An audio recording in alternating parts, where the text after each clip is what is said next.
प्रतिभा का कोई मोल ही नहीं है सर। हम खुद अच्छे खिलाड़ी थे मगर अवसर ही नहीं मिला। अब यहाँ आने में भी बहुत समय लगा, सड़कों पे संघर्ष करना पड़ा। हमारे साथी कह रहे थे कि खेल में जाति और धर्म नहीं होता। सर जाति तो है, जहाँ कक्षा 1 से बच्चे के नाम के साथ सरनेम लगा होता है। साथ साथ सर साक्षी और विनेश के साथ क्या हुआ ये भी हम लोग नहीं भूलें सर। मेरा मानना ये है कब तक एकलव्य का अंगूठा जो है सर कटता रहेगा। अब तो हमें अवसर मिलने चाहिए। माननीय सभापति जी, आखिरी तक कर दिया है आपने। मैं तो 3.5 घंटे से इंतजार कर रहा हूँ। सौभाग्यशाली आपको अवसर मिल गया। प्रेमचंद आप चेयर पे बैठे और अवसर ना मिले ये तो फिर ये तो बहुत धन्यवाद। आप तो नए मेंबर्स के लिए अवसर पैदा करते ही हैं सर। सबसे पहले तो मैं पेरिस ओलंपिक खेलों में जाने वाले सभी खिलाड़ियों को आपके माध्यम से, सदन के माध्यम से बधाई देता हूं, मंगल कामनाएं करता हूं और सरकार का ध्यान में इस तरफ आकर्षित करता हूं कि अनुसूचित जाति, जनजाति और पिछड़े वर्ग के खिलाड़ियों के प्रतिनिधित्व पे भी उनको ध्यान देना चाहिए। हम ग्रामीण अंचल से आते हैं। ग्रामीण क्षेत्रों में ना तो स्टेडियम है, ना स्पोर्ट कॉलेज है, ना यूनिवर्सिटियां हैं और प्रतिभा का कोई मोल ही नहीं है सर। हम खुद अच्छे खिलाड़ी थे मगर अवसर ही नहीं मिला।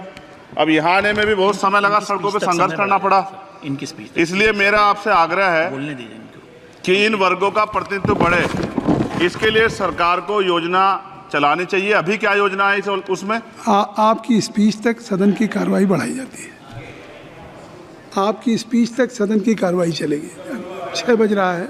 अच्छा ठीक, सदन समाप्त हो जाता है, लेकिन आपकी स्पीच शुरू हो गई तो आपकी स्पीच तक सदन की कार्रवाई। धन्यवाद, बहुत बहुत धन्यवाद। लेकिन कृपया तो सभापति जी 5 मिनट में कंक्लूड। मैं आपके माध्यम से सरकार से जानना भी चाहता हूं कि ग्रामीण अंचल और SC ST OBC के प्रतिनिधित्व बढ़ाने के लिए क्या कदम उठाए गए हैं तथा इस संबंध में कुल कितनी धनराशि आवंटित की गई है और कितनी धनराशि आवंटित करने का प्रस्ताव।